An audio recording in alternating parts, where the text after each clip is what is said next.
Steve and Claire set me up because you're coming from a high-pitched presentation with nice stories of what's happening in Namibia, and then you come to corporate governance and you have been reading the newspapers and you've seen the landscape, and then you're like, is this an anticlimax or what? And I feel like they set me up like that. So I need to be hyping up some situation here. But okay, that is just to start our conversation. I feel like Nangula made good points about the business landscape that's happening in Namibia, and I think, you know, that's a general scope of what you've heard. When you really now look at the papers and what's really going on in corporate governance, is slightly a different story, and the investors obviously also look at corporate governance. I like when she said that, you know, there was a boardroom before independence. There was a boardroom meeting and people were deciding certain things in that boardroom. There is always a boardroom happening in Namibia. And what we want to have in our next session is to talk about boardrooms and what happens in the corporate governance landscape. I took a few examples of what happens in Namibia, but I wanted to quickly just have us talk about what is corporate governance. And I'm sure you already know, but I just wanted to refresh your memory on what corporate governance really is. So the narrow definition is what Franz asked now about the structures and the processes and the systems that are in place, and Nangula spoke a lot about that. I want to extend that definition of corporate governance then to something that's broader than just the systems, processes, and practices that are in place, and say that it actually encompasses more than that, and it looks at other areas. And the most important one that I want us to focus on is ethical leadership. And I think that while governance also speaks about those processes and so on, it also speaks largely about leadership and how our leaders are governing the entities so that they are palatable for investment, basically. So if I was to link the two topics, that would be the way that I would start the conversation. And now that we know what governance, I hope this works, let's go to the good things and probably to the crux of what we're going to talk about. And I just want to paint a picture that governance, you know, is multifaceted. So you'll find that when I speak about governance, I have to touch on a lot of aspects. And as you see from the examples that I will give you on the state of governance in, for instance, the public enterprises, you start to see that it's not one thing that we're going to talk about. We're not going to just talk about the appointment of directors, for instance. We're going to talk about board management relationship. We're going to talk about CEO duality, and I felt like I also am putting somebody under the bus when I'm talking about CEO duality, because that's one of the examples that I'm going to use. And Nangula just happened to be the example of a CEO duality, right? Where you are a CEO and a chairperson for the same entity. And we're going to speak about these examples and just, you know, thresh out whether these are good or not. And I felt that by and large, it's not good governance. But that's my take, and that's what we're going to talk about. So the good governance aspect, obviously, is when we respect those structures, systems, and processes that we talked about, the practices that Nangula so eloquently talked about. So when we respect those, I think we have passed the first hurdle of good governance or attaining good governance. The second part is what I want to focus on, and that is ethical culture or leadership. And once we have that right, I think we'll have governance right altogether, because when we have those two things together right, then I think we have made a milestone in getting governance proper in Namibia. So in a good governance phase, there are powers that are assigned, roles and responsibilities are defined, and people are actually practicing their roles and responsibilities in their lane, and they are not usurping powers and so on. Then govern communication with stakeholders and ensuring accountability, which is something that we will see largely when we speak about bad governance that's going on, because entities have to be held accountable, and the people that are held accountable are actually the leadership. And you see that every time I'm going to emphasize that we're talking about leadership and not necessarily about those practices and processes and the things that are more on the superficial level. On the bad part of governance, and this is what we're going to do, like I said, it's multifaceted. So I'm just going to go straight to the first example, and it's NWR. So CEO duality happened to be the first thing that I wanted to talk about, and I think I wrote an article in 2018 or 2017 on that specific issue. It was the example of where at the NWR, the CEO was also the chairperson. And this is also the situation that you find with Menangula, that where she is the CEO, she's also the chairperson. What is the issue with that is that, you know, fundamentally it blurs independence or objectivity.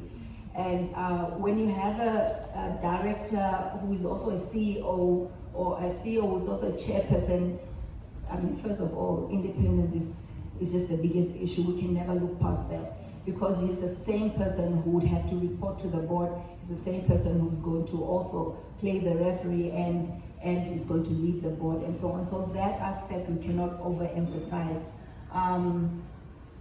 There is obviously the risk of shadow directorship, and that speaks to aspects where, for instance, the shareholder in Namibia, unfortunately, also it appoints the board of directors, but unfortunately also appoints the chairperson.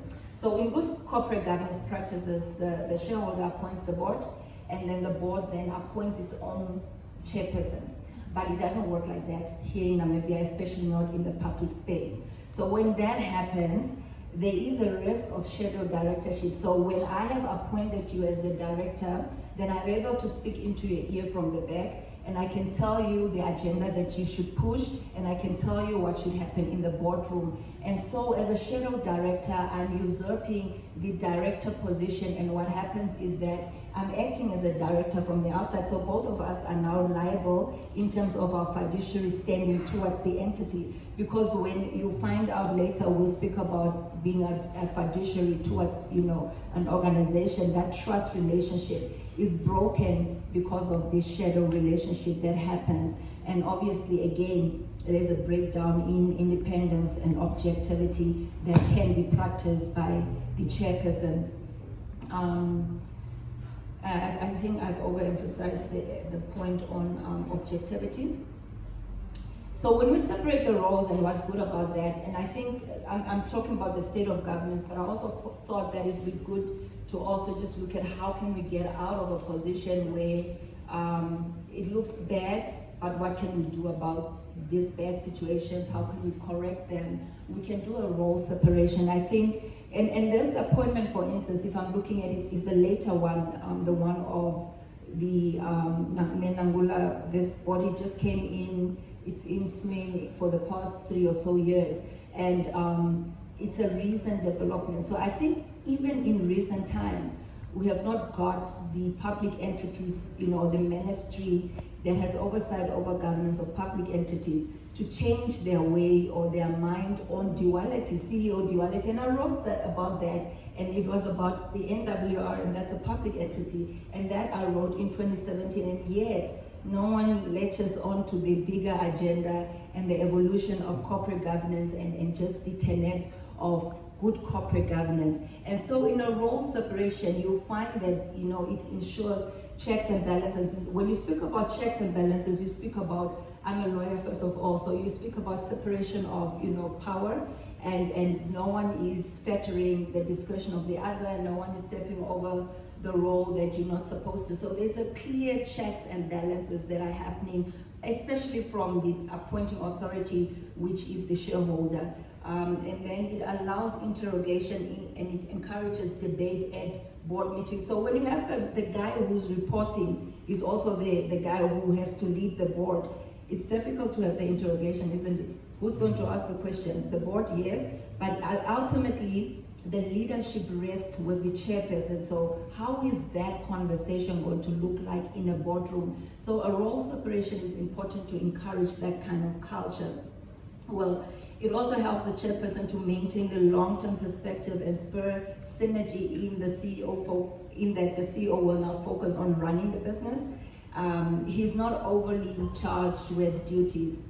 You have to report, but you must also lead. So that overcompensation or overwhelming role that you have to play keeps you from actually doing the actual business, because now you are on the oversight of the entity that you're supposed to be implementing strategy on, but you also have to be implementing strategy. So now which time do you have to do what?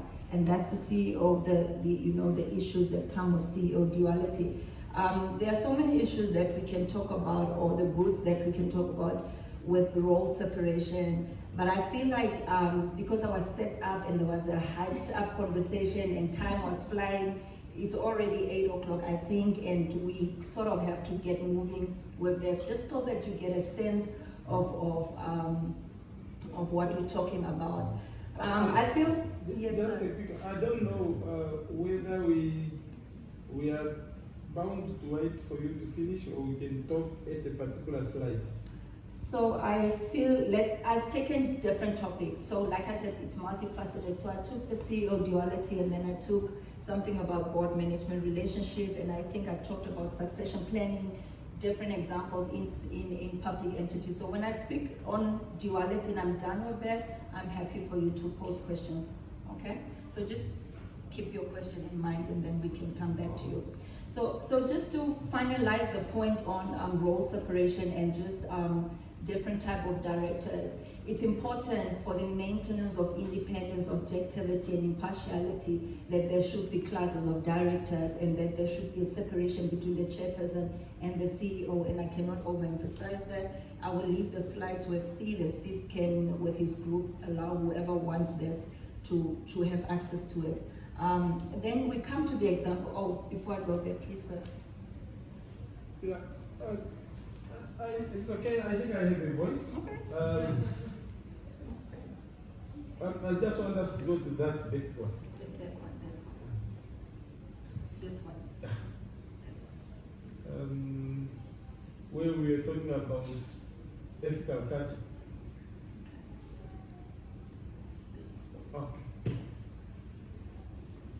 I have this debate all the time in this country, and I think that's what we as Namibians are supposed to start now looking at interrogating. We having a chairperson and who is the CEO. It is probably really conflicting, but we are living in this country where there is many problems where both the chairperson is an independent person, and the economy is just not moving, and there is still just classes, groups that are to ensure that every day there is a fight in the boardroom. So what is making a difference really? Because whether you are a chairperson and a CEO, whether you are not a chairperson, you are just a CEO, there's a group that every day when they come to meeting, they want to remove you. And this is what is happening. Despite everything, ethical culture is a word. But I'm naturally pragmatic. So how do we deal with that? How will anything that do not end value and that destroy, how do we do away with it? Because I think we all witnessed in this country that even councillors, every time where they are planning to have a CEO chased away and what do we really do apart from, because this is what we are learning, we innocently go to our office and start implementing these things, and tomorrow we are just in the war. Everywhere where we are, how do we ensure ethical culture? Because I don't believe that separation of power or non-separation of power is what is bringing problem.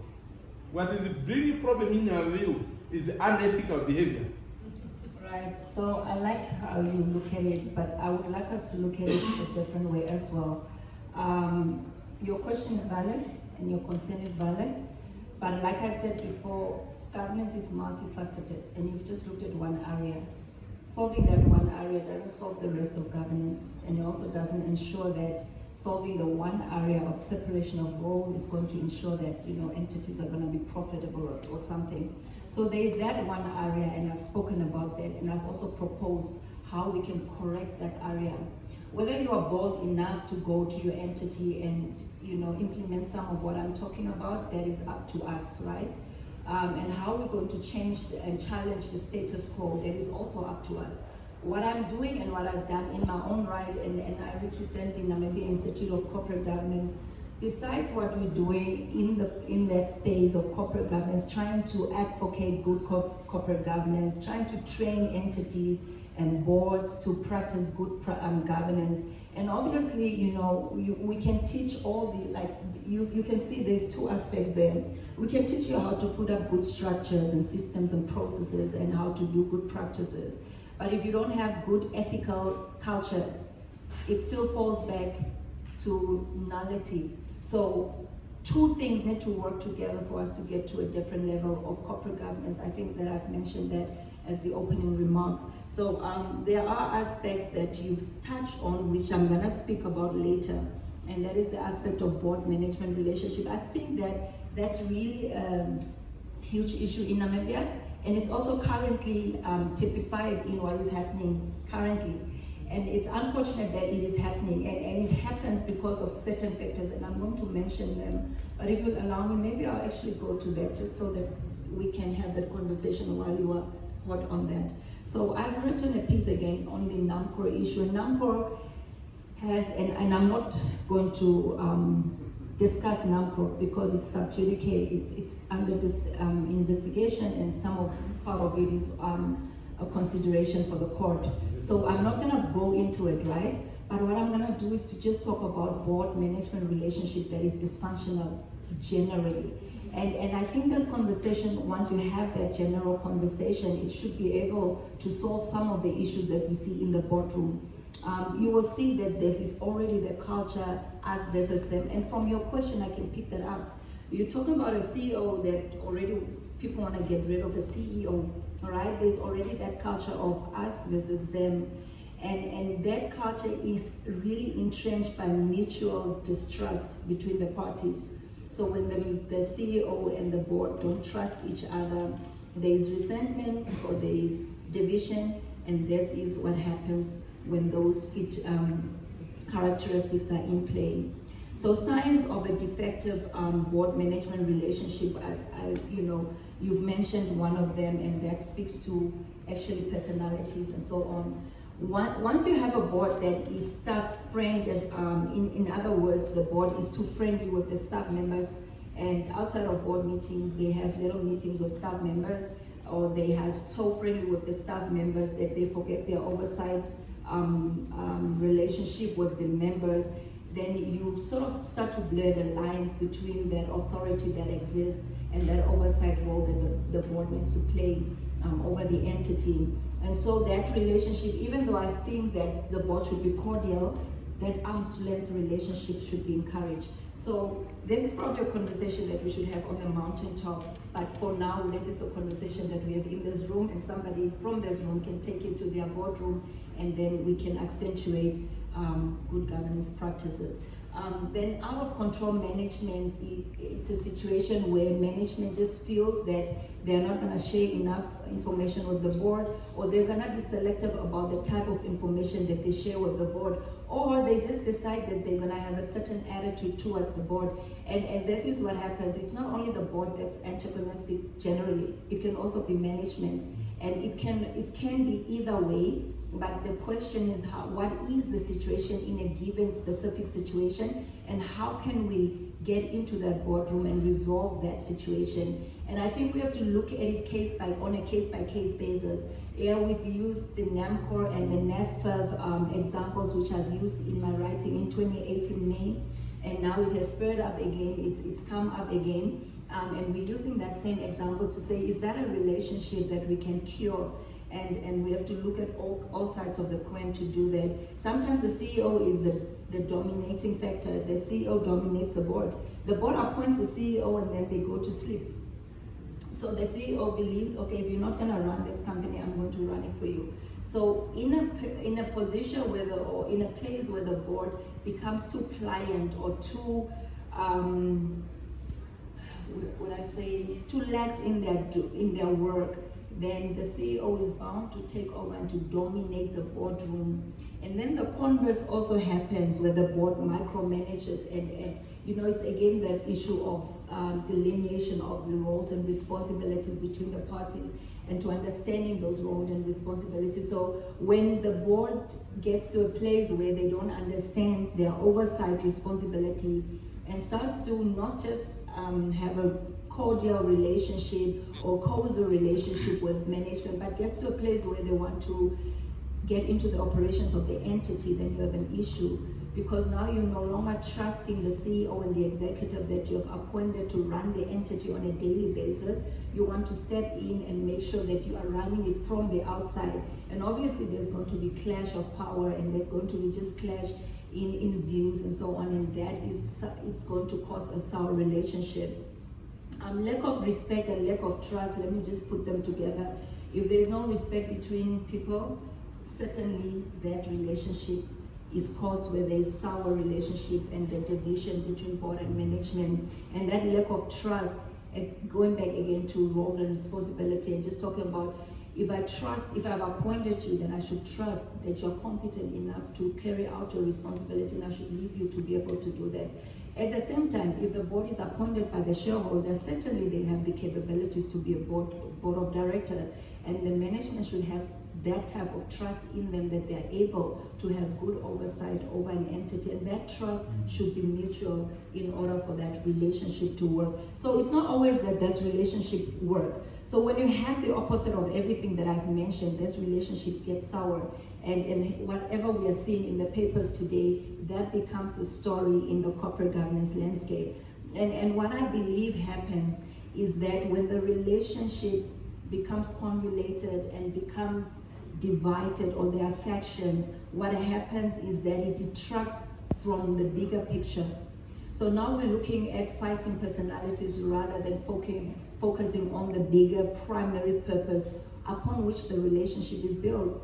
The most primary relationship upon which, primary purpose upon which that relationship is really built is the oversight of the entity and the other party implementing the strategy for the benefit and the best interest of the entity. So now we've looked away from that because we have clashed, we don't trust each other, we've got issues with one another, and now we're looking at personalities rather than the bigger picture. So that broken relationship detracts from that primary purpose.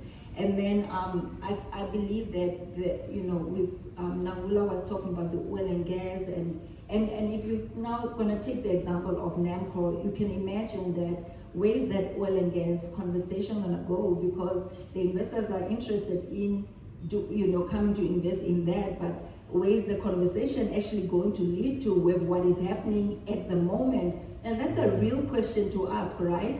Because in as much as we would not like to think like that, the investors are really interested in that. And for those conversations to go a certain way, we need to stay focused on the primary purpose. The principal thing needs to stay principal. And I think we've just written an article, and that speaks to what we have written from the NICG on that specific issue that's happening. And it's not, necessarily talking about NAMCO, the intricacies of what's happening at NAMCO, because we cannot presuppose, we don't know exactly what's happening. But what we can detect from what is happening in the papers is there is a definitely dysfunctional board management relationship, and that's what we're trying to cure, if at all we can do that.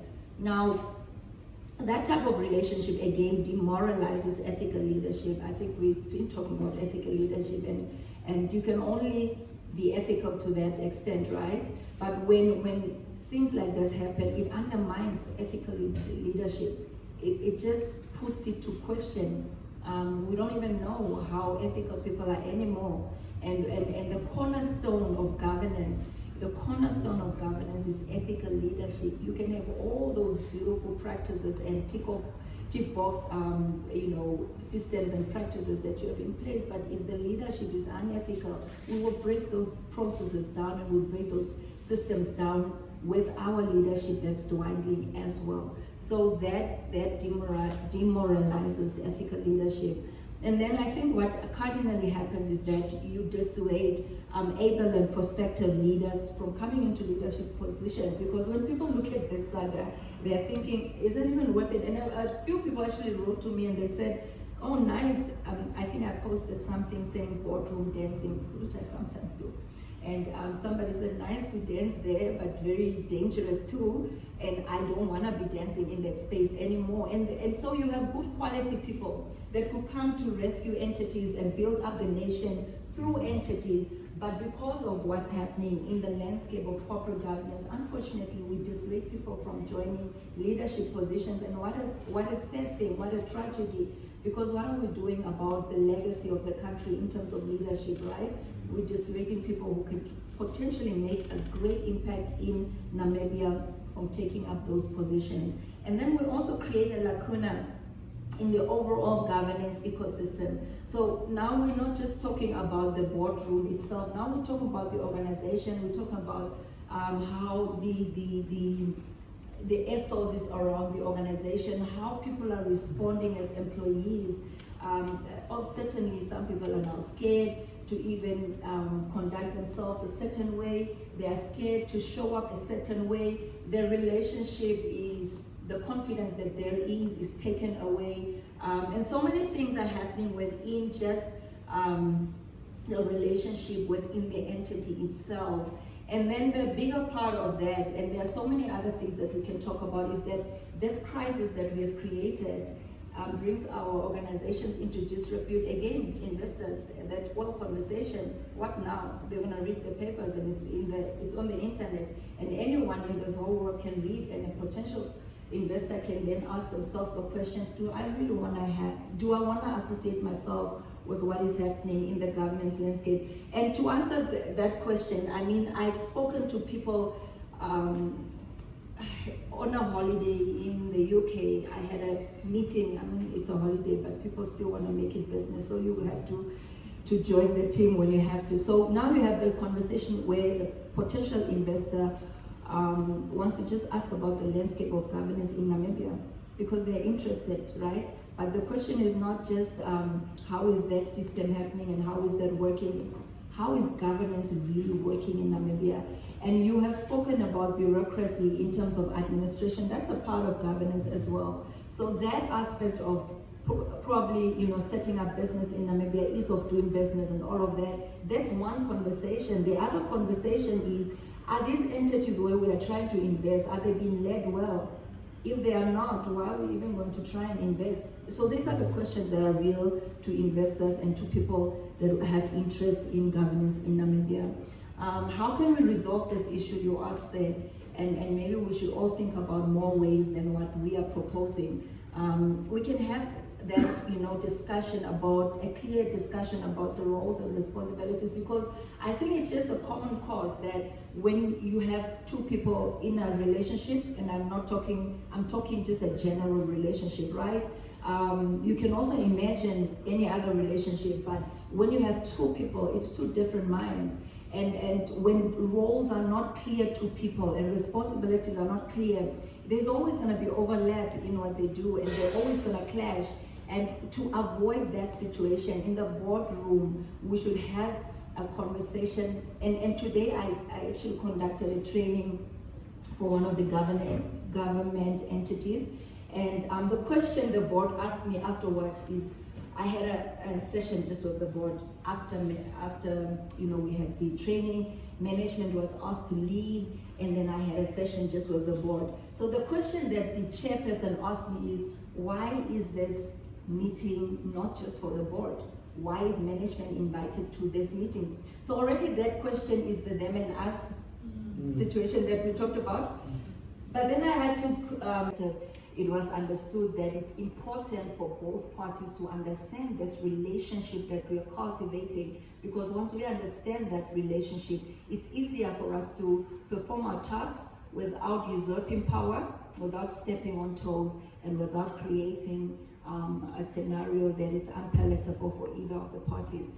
I I think then that ties into communication and making sure that there is a structured way of communication. Another question they asked me today was, so who do we report to?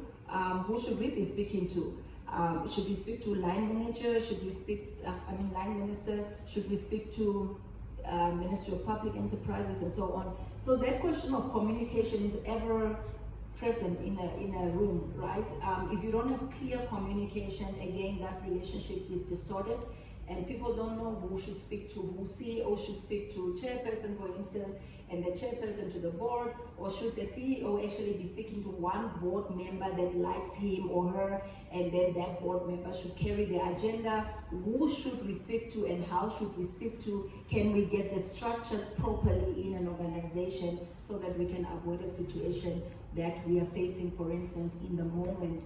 Now, how can we then stimulate mutual respect and trust? And I think it starts with that conversation that we've had in the 2 points that I made before, and then it then goes down to actually creating a relationship where there is trust and respect mutually between the 2 parties.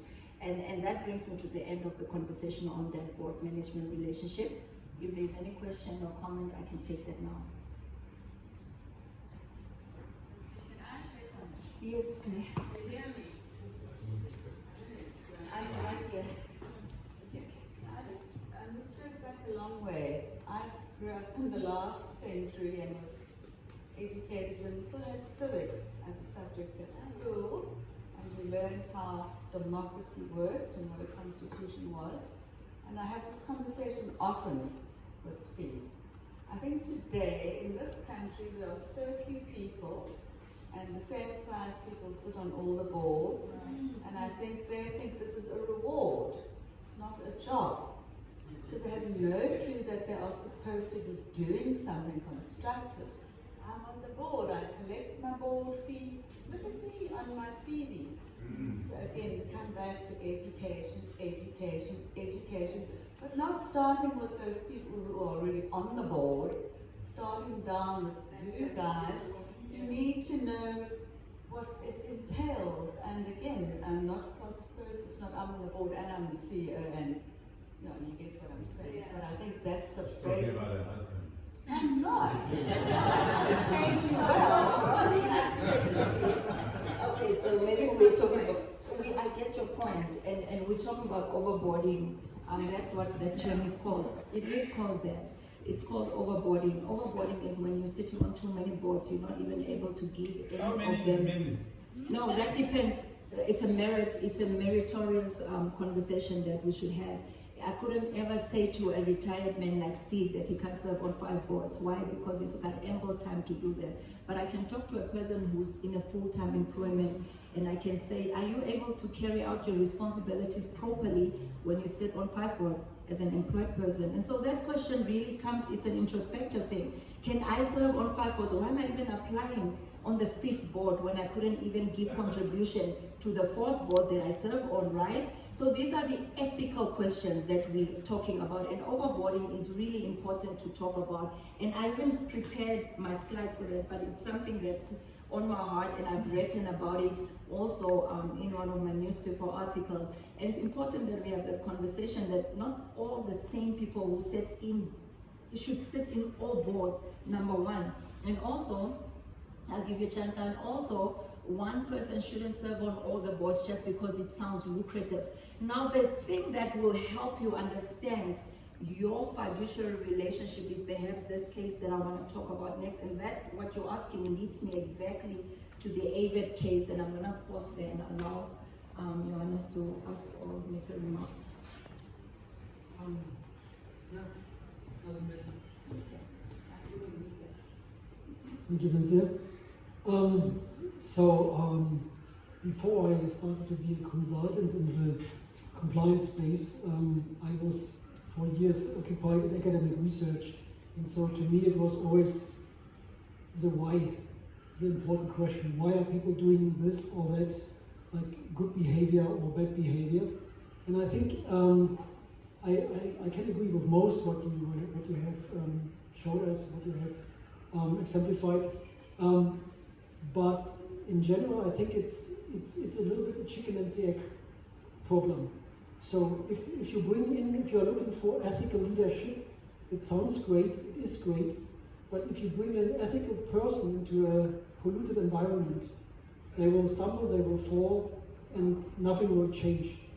So I think it is always also important to ask, okay, what maybe we need to change or to think about, to think through about changing certain institutional rules.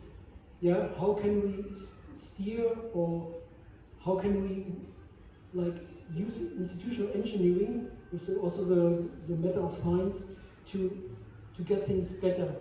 Yeah, so I think it's an interdependent relationship. So it's a job of HR, as Claire said, maybe in the larger societal context of democracy, to filter out the good people from the bad people and to give them a chance to lead.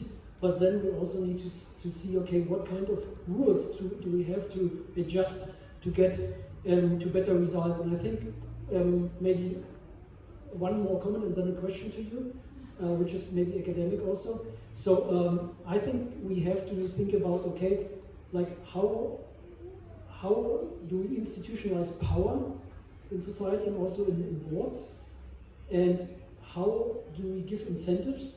Like, what defines the success of a leader? Is it someone who like benefits the shareholders? Is it someone who is also measured in terms of what he does for the stakeholders? What type of commissions and bonus does he get? Because the more you make, like, you incentivize a person for greediness, the more he will act greedy. And how can we maybe, or do we need to think about checks and balances? And that leads me to my final question. Maybe it's academic. What do you think are the disadvantages or advantages between a one-tier board and a two-tier board as we know it from most continental European countries? There was a lot said, and I think I've covered most of those in some of the articles I've written before, but I'm gonna like try to touch on it, and Steve might also want to help me with some of it. I think cardinally what you mentioned about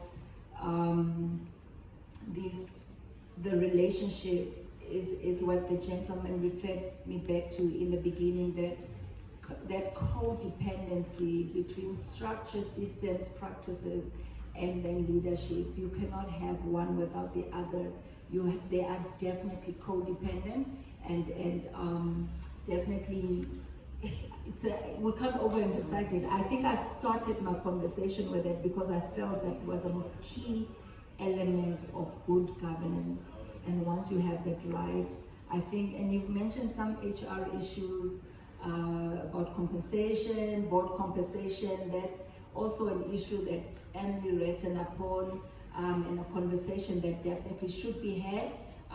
Does it encourage greed, and also or does it even, boards are lucrative to serve on? That's the one aspect. The other aspect is executives, how we remunerate and so on. So board remuneration versus management or executive remuneration, that's a discussion that one can have, and that's really a big discussion. And maybe I won't get through all my examples, I think, Steve, but I think the crux of the matter and what you're getting is, so I will not be able to answer the board remuneration question now because it's really academic, as you said, and it requires us to have another 30 minutes in this room to just have a surface discussion of that, and even the different tier boards, to have the unified board and so on, the type that we have in Namibia versus what we see in other cultures. And to discuss that, and that duality obviously comes to play in that question. To discuss that again will take us another 30 minutes. So, Johannes, I think again, Steve, you might want to invite me back so that I can come and have a conversation, like Nangula said. Somebody just needs to orchestrate that relationship so that I can come back and we can have the conversation again. But I think there are those cardinal issues. And like I said in my opening remark, governance is multifaceted. You've mentioned issues and he's mentioned quite a few. And in this room today, we can't address all of them, unfortunately. But what I wanted to paint is a picture that tells us that in different areas of governance, we have issues and we need to deal with them. But I was hopefully also able to give you some of the solutions that we can look at, and I wasn't just painting a picture of the wrong that's going on. Hopefully you've also seen that I've presented some solutions. And Steve, because of interest of time, I wanted to speak about that aspect and maybe just touch on it a little bit. Fiduciary relationship with an entity, which I think ties into the two questions about remuneration and so on. While we can think about remuneration as something lucrative, looking back into the position and the leadership role that we have, and understanding that we are primarily fiduciary towards an entity, we hold a trust relationship towards the organization that we are serving, will bring us back to veneration, because it will bring us to understand that despite the 100,000 that I might be getting from being an executive or being a director, I hold a fiduciary relationship towards this entity, and should it fail, I will be personally held liable for the failure of the entity. And once people start to understand, I think when I have this conversation in training rooms and I try to tell them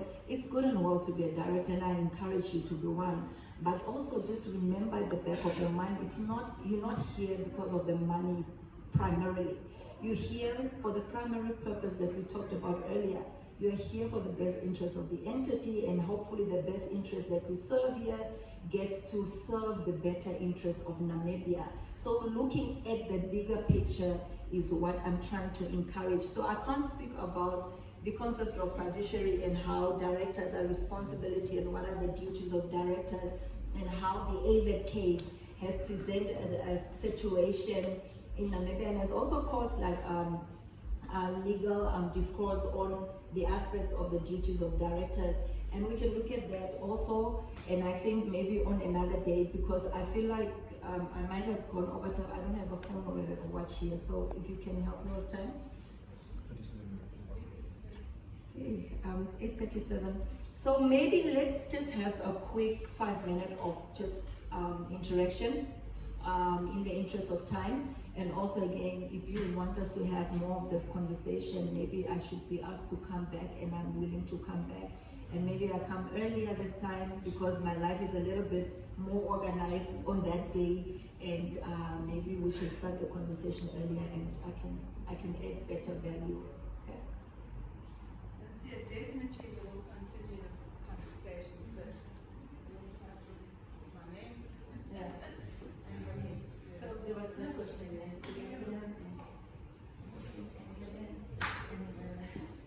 Thank you, Vincia. I think this was really very comprehensive and detailed, but mine is not a question. I think it's more of a comment. Because there seems to be this perception that being ethical only starts when you're in a leadership position, or when you have a boardroom seat, you know. There's a perception that being ethical is only once I have a job and I'm in a senior position, then I need to start being ethical. And that is far from the truth. I think ethics is all about values, it's morals, it's principles that actually start at home to a very large extent. And just like you can't teach patience, you can't teach ethics, you can't teach someone in a classroom how to be ethical. And I don't think a lot of people realize that. We have, maybe just to share, I'm from the Institute of Chartered Accountants of Namibia. So ethics is embodied in our DNA. It is embodied in our DNA. And we are realizing now that there's a trend that the young generation, the ethics there is becoming problematic, and that is now where we have to face the issues. It's the young generations, the students, the young leaders that are coming through. But we've always been focusing on just the board. It's only at board level that we must focus on ethics, and that's really far from the reality. And I think we need to collectively, individually, we really need to assess, where do we start with ethics? It's not only at board level, it's actually root. Curriculums, students, learners, we need to start there. That's just my comment. Thanks. Yes, and just, you can take the mic. Just to add to what you're saying, very valid question, very valid remark. When Steve and I were on TV yesterday on the NBC talking about governance in Namibia and so on, I mentioned the same thing. I said that leadership is not necessarily when you find yourself in the boardroom, and it's not about being a president, and it's not about a lucrative position. Leadership is you. Leadership is here.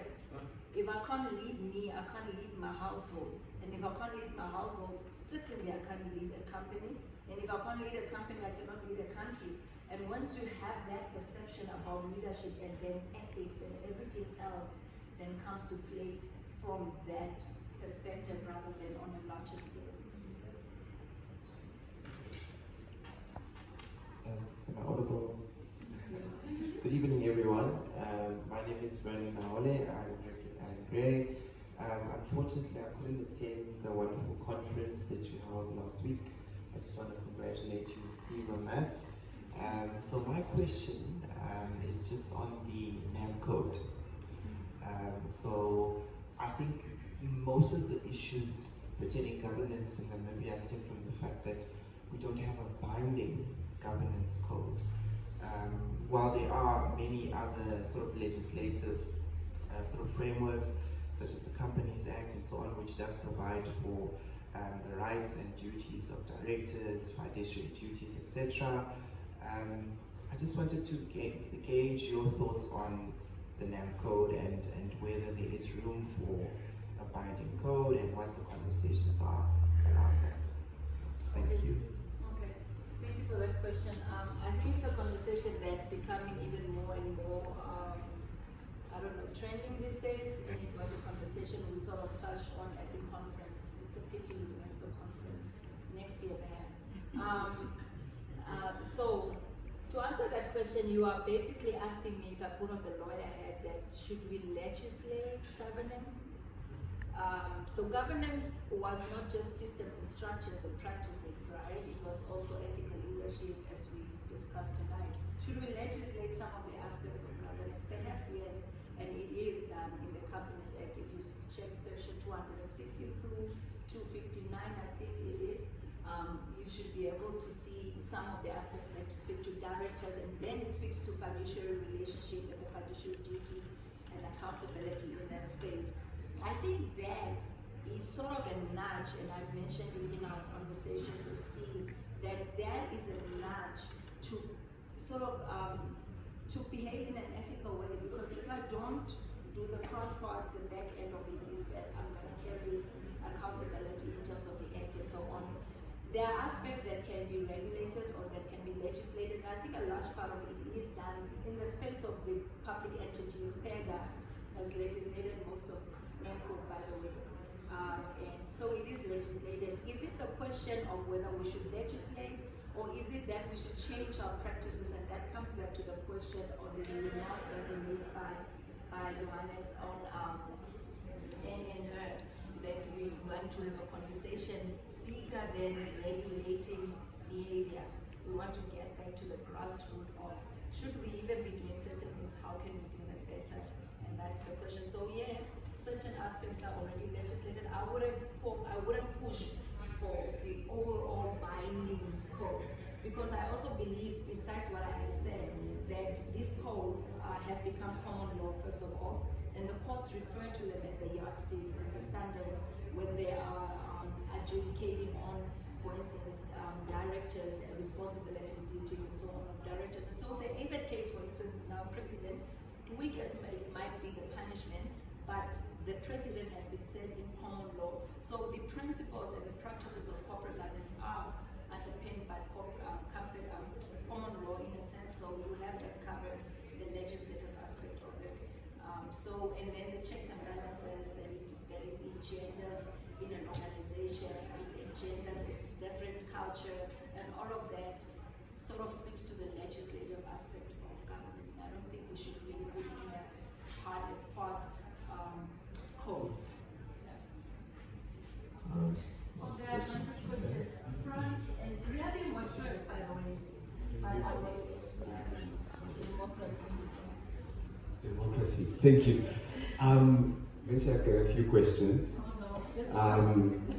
Firstly, I wanted you to actually inform the MEP or the public that you can become a member of an NICG, right? Yes, I can. I So, do that. oh, okay. I thought at the beginning that should have been like, guys, it starts with you. Look, I was listening to an advertising guy called Mark Ritson. And I know in Australia, it has been huge with Google and Apple, where your sales are worth 3 billion, but your tax is 5 million. You're paying tax of 5 million. So maybe listening to my colleague that's saying chartered accountant, with ethics, and I'm thinking, I'm wondering who's advising, those big corporates to still have sales of 3 billion, but then you can pay tax of, and then he went on to say, just pay your freaking taxes, and then the corporate social responsibility will be taken care of, So I wanted to understand in terms of, corporate governance, because they are stealing money indirectly, right? Because you have 3 billion worth of sales, but you're paying tax of, and it is legal, to a certain degree. Yeah, it depends on the tax bracket. Yes. It depends on the tax laws. Yes, I do understand that, but when you look at when you look at the rationale of it and the logic of it, sales of 3 billion, you're paying tax, but of course it's legal, because it's not legal, but the law sort of, not permits, for a better lack of a word, it allows you to try and find, loopholes. So, yes, so in terms of ethics, in corporate governance, how do you see that? And I also wanted to find out what NICG is doing in the space of SOEs. The Ministry of Finance and Public Enterprises. So when are you guys moving into the space of making sure SOEs actually become members of corporate, of NICG? And, so when are you guys, apart from having the minister sort of changing the Public Enterprise Act for that, sort of maybe to become like a legal thing and just not voluntary, so you guys maybe can start auditing the SOEs. Maybe we'll find better space in that. Thank you. Okay, so quickly to answer the question, tax avoidance and tax evasion question, very legal and a question that we can discuss on a different day. Should companies pay tax? Yes, they should. You talk about being a responsible corporate citizen, and that question is again a discussion that we can have, but I'm saying yes, they should, and I'm saying we should be responsible corporate citizens. How much we pay and all of that obviously depends on the structure, the legal framework that is in place, and I think that's something that we can talk about more when we come back. The other thing about joining the NICG, number one, some of the public entities are already actually members of the NICG, and we train them. Agronomic Board is one of them, MTC is one of them, NAMPOST is one of them, NAMCOR, NAMPower, and then I could name a lot of them. And of course the private entities, the mining and the banks, we have all of them. So in terms of membership, yes, we in that space, we're speaking to them. What are we doing in terms of advocacy? We are doing a lot. We're engaging the ministry. We've had a meeting before the conference with the executive, the deputy executive director, to just talk about how we can enhance governance in public entities. So that includes evaluations, the auditing that you talk about. So maybe we can get a system where we can evaluate the governance of public entities, and so many other things that we can collaborate on to enhance governance in public entity space. So that is being done. The NICG is working, the UNCLOS was on that, and maybe one, soon we can start to see the results of that. But what we're doing actively in the meantime, while we're trying to sort out those bigger issues, is that we're doing advocacy in terms of training and so on. We're training public entities, and they're coming to us for board evaluations and so on, and we're giving advisory services to them. So we are in touch with most of the entities in the moment. It's just not been publicized, but we're doing that. The other thing about joining the NICG, which you have spoken about, thank you for raising it, is, and I don't want to speak about the NICG today because I wanted to speak about governance in Namibia without necessarily focusing on the NICG, because I want us to all feel like we should do governance together and we should all play a part in governance without accentuating one entity, but we do play a big role in governance because we are the custodians of governance in Namibia, and we are there for the purpose of enhancing and promoting good governance practices in Namibia. And should you want to know a bit more about us, please contact me. You can talk to Steve as well, and we can sort of induct you into what we do. And you've heard now what we do, you've heard part of what we do, but you can know more about what else we do and how you can become a member, on what level you can become a member. And we definitely going to entertain that question. Franz. Thank you. I have several questions or remarks. I'll start controversial now. I'm a straight shooter.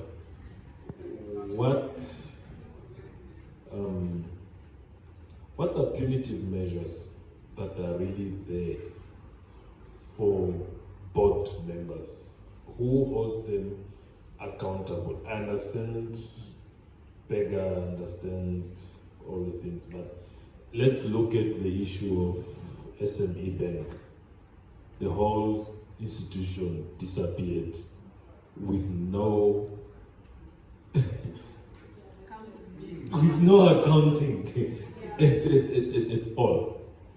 That is one. Two, why do we, it is subjective to anyone, why do we reward incompetency? In a sense that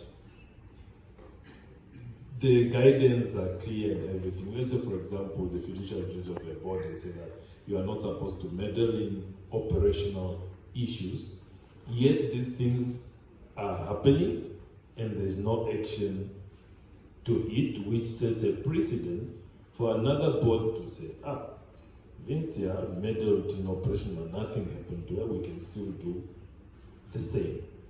And I also believe that when you find out that you are doing something wrong, you stop it, you don't continue doing it. But precedence has been set, we continue doing that because there are a lot of learning cases in Namibia as far as that is concerned. And now, because of, let's say for example, we are realizing now that, okay, because France is a board of NICG and he meddled in the operations issue, and because the minister probably is a friend, so like, actually let's change the law so that the board members can interfere in operational issues, more like a knee-jerk a reaction just for that situation. My last is, growing up, or even up to now, part of it, I always felt sorry, Steve, that board members is for old people. You know, so that's the narrative I grew up seeing, like it's only for old people. Because the same people that you see, they are being circulated, and you are talking of overboarding, you understand? And over time, these people have built relationships, even with the appointing authority, whereby the appointing authority is no longer impartial. You choose sides. And what is your, I know it's not a comment, it's a question, a comment, but I've lumped everything together. It's up to you to decide. Okay, so one last question, but before I go there, let me answer it this way. Try to do justice to your question. Who should be accountable and how should we get people to be held accountable? The shareholder is the appointing authority, and when you read the act, which is a company's act, for instance, you see that the removal powers, the powers to remove directors and so on, rest of the appointing power, obviously, appointing authority. And then obviously when the authority doesn't kick in or step in, the court process can happen through maybe independent assessments, where, for instance, the auditors have done an assessment or an audit has been done, and then they report a certain situation to the relevant authorities and so on. So in the ecosystem, everybody everybody should take responsibility and speak up, whistleblowing and transparency, and say this is the situation and how can we deal with it. And once we speak up, the relevant authority should take the decisions that they should take. Unfortunately, as you say, there are situations where the appointing authority doesn't do anything and it perpetuates that situation. And I don't know, I always ask myself that question as a proponent of good governance and a person who tends to write about governance a lot. Hopefully the right people are reading and they're not just reading, they're actually going to follow what they're reading and implement it and so on. And we are talking on different platforms and hopefully they're listening to us. And we're training different people and hopefully people are listening to us. That same question you're asking me, funny enough, the questions that have been asked here are the very questions that I was answering at the training today. That one of accountability was one of them. So there's different aspects from different stakeholders taking up the responsibility, reporting when necessary, and making sure that there's a thorough process. That SME is a sad example though, really, because what have we done, as the authorities and what are we going to do? Still, are we even going to pursue it ever again, or is it now we've been laid to bed and we're just going to carry on with business as usual? I think that you asked about serving on boards, and you said it seemed to be something that only old people do. There should always be a diversity in board composition, and I think there is definitely value for the old person as much as there is value for the young person, the fresh perspective, but the wealth of experience and knowledge and expertise that you cannot get here, you get here. And the fresh thinking that you can't maybe get here, which you could also get here, you get here from this end. So there's definitely a need for us to have a discussion of when the people are trained today, for instance, has been the same board in 2 tenures. So over 2 periods of tenure, the same people. There's not been a turnover and there's not been refreshing at all. And I don't know, I mean, you could write about these things, and we do write about these things. I've written a lot about board refreshing. How do we do it? Getting the different skills in one place, but also making sure that every time we are extending or renewing board terms, that we are letting go and rotating at least a 2/3 or 1/3, whatever that number would be. There's a refreshing, but it's the same people that were there in the beginning, they are there in the 2nd term, and hopefully they would not be the same people in the 3rd term. I encourage them, and I said, speak to your appointing authority and do tell them that you have not done refreshing on this board, and we are the same people with the same issues. Bring us different perspective, because there are other issues that they were raising that I said, if you had different perspective than what you had for the past 6 years, perhaps you'll have different solutions. But that's not the opportunity that you're being presented with, right? And we should get ourselves to a place where we also take accountability as board of directors and say, these are the issues that are surging this boardroom, how can we address them, address it with the relevant people. I hope I've answered that adequately. And if you're looking to serve on boards, don't despair. I think despite what is happening in the landscape, you have a voice to add to the landscape of governance, whether it's yourself or anyone in this room. Don't despair. Pursue becoming a leader, not only in the spaces that you operate, but also as a board of director.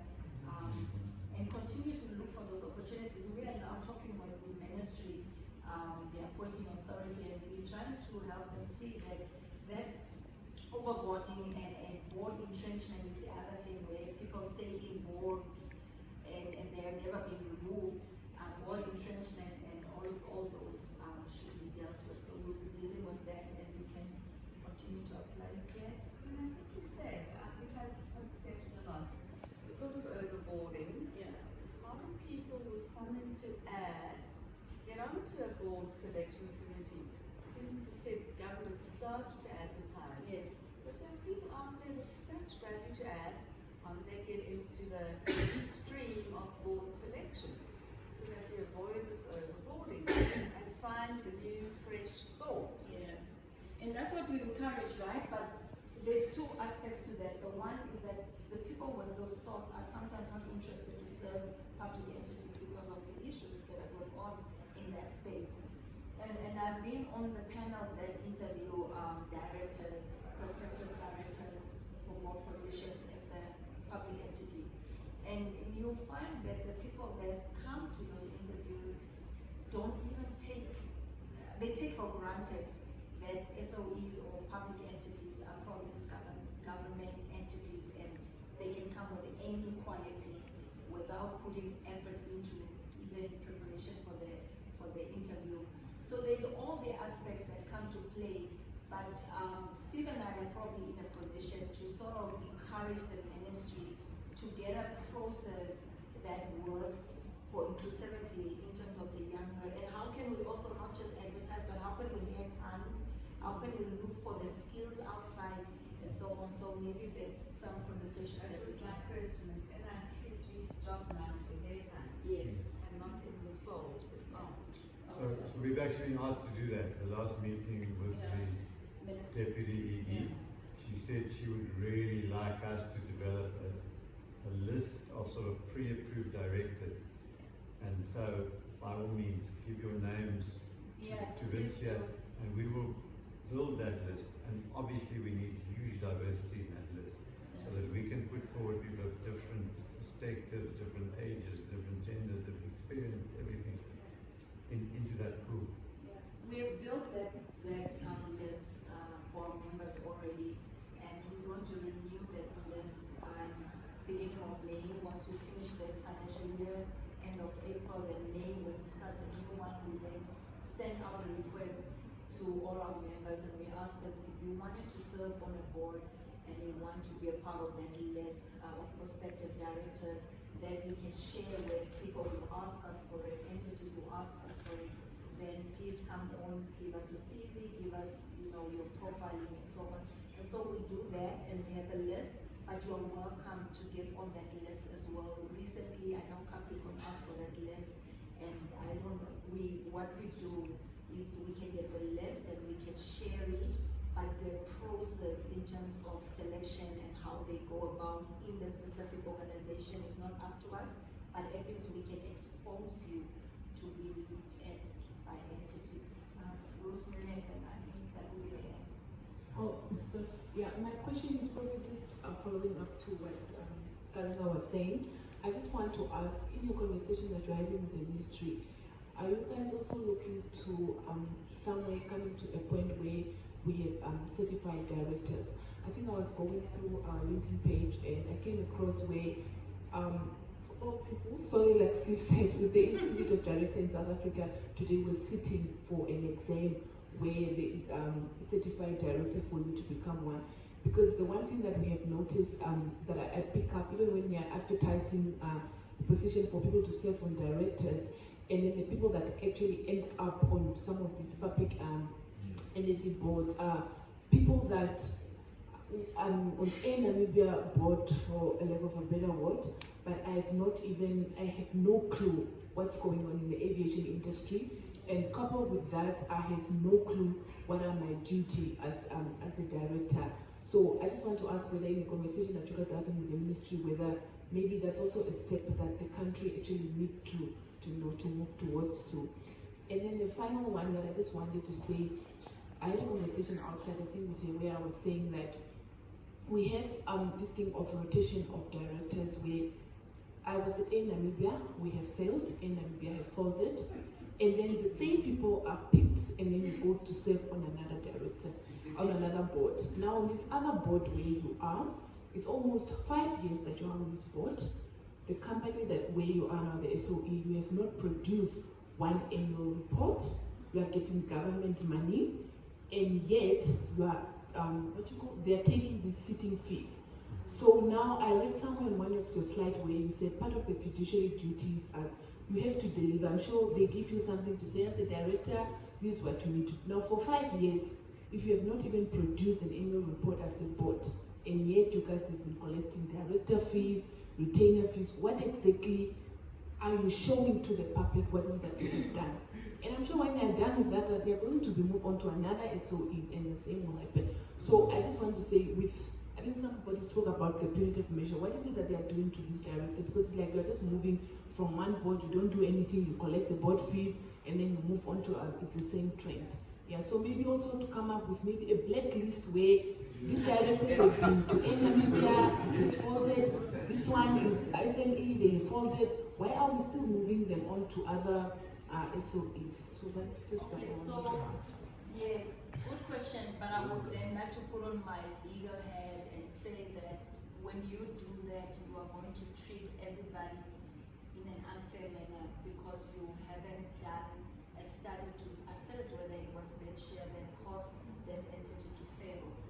I was going to talk about fiduciary relationship and that, you know, collectively the board makes decisions, but individually you have that relationship with the entity and it's individually that you are held to account by the court of law or in terms of the legislation.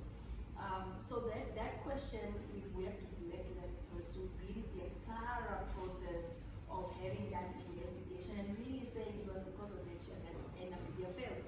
So, or was it because of a different, so there are different dynamics in governance that I'm not able to tell you right now that even though one of the issues with the failure of Air Namibia was, for instance, that they had unaudited financial statements for years. And I asked myself, but how was the board not, are they not approving Fs, and then was the shareholder not adopting these documents? So that's just one aspect of it, right? And there are so many other aspects.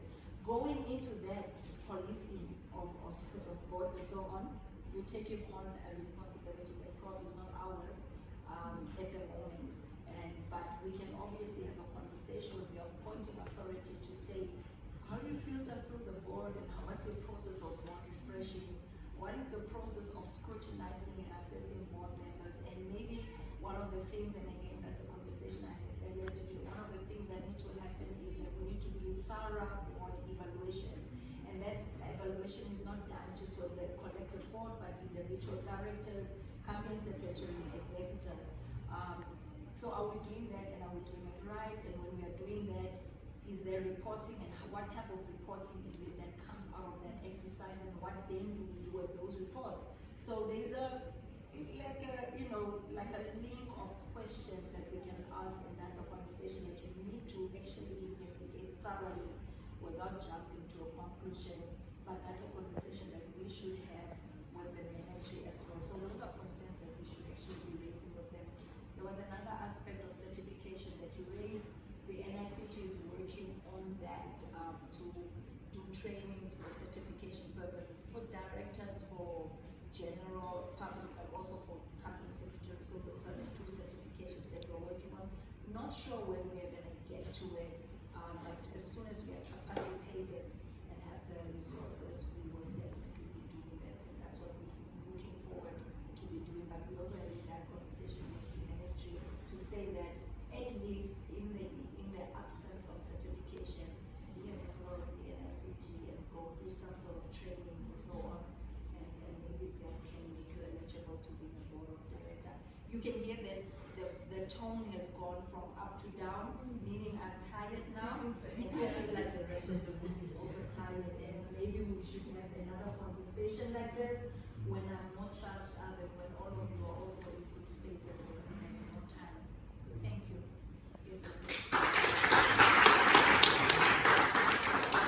Alright, amazing.